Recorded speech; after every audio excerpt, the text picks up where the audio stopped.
Kenapa anggaran harus habis, tapi pengangguran tidak pernah habis?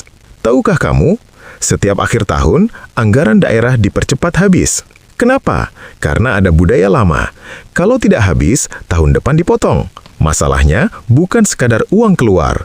Masalahnya adalah uang itu keluar untuk apa? Lihat sekelilingmu. Akhir tahun, trotoar dibongkar, jalan ditambal, gedung dicat ulang, pengadaan mendadak. Apakah semuanya salah? Tidak, tapi ketika proyek muncul bukan karena kebutuhan, melainkan karena anggaran masih sisa, disitulah masalah dimulai. Itulah yang sering disebut proyek siluman. Sekilas terlihat bagus, ada proyek, ada pekerja, ada aktivitas. Tapi tanya satu hal, apakah itu menciptakan pekerjaan jangka panjang atau hanya kerja sementara yang hilang setelah proyek selesai?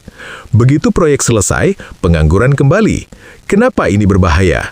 Karena ekonomi kuat lahir dari produksi. Produksi artinya pabrik berjalan, industri tumbuh, UMKM naik kelas, petani punya nilai tambah. Kalau anggaran habis tapi tidak menciptakan produksi, yang terjadi adalah uang berputar sesaat, nilai tambah tidak tercipta, lapangan kerja tidak bertambah. Negara maju bukan karena anggarannya besar, tapi karena anggarannya membangun industri.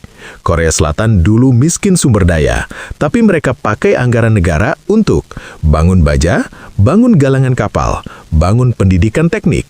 Hasilnya, lapangan kerja industri meledak. Bandingkan dengan anggaran yang habis untuk proyek tambal sulam. Dampaknya apa? Jalan cepat rusak, gedung mangkrak, rakyat bertanya, uangnya kemana? Kepercayaan turun, dan ketika kepercayaan turun, investasi ikut turun, pengangguran tetap tinggi. Ini yang disebut salah arah belanja publik. Bukan kurang uangnya, tapi salah arahnya. Solusinya, ubah cara ukur.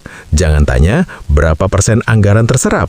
Tanya berapa lapangan kerja tercipta, berapa UMKM naik kelas, berapa kemiskinan turun. Fokuskan APBD ke industri pengolahan, pertanian modern, pelatihan vokasi, kawasan produksi. Karena satu pabrik lebih kuat dampaknya daripada 10 proyek simbolik. Kesimpulannya keras, masalahnya bukan anggaran habis.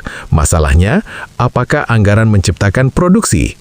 Kalau hanya habis, yang tersisa adalah proyek selesai, dana hilang, pengangguran tetap ada. Tahukah kamu, negara kaya sumber daya tidak otomatis kaya pekerjaan. Yang menciptakan kerja bukan sekadar uang, tapi arah penggunaan uang itu. Dan disitulah masa depan daerah ditentukan. Jika konten @gladiator neraka bermanfaat, like, komen, follow, and share.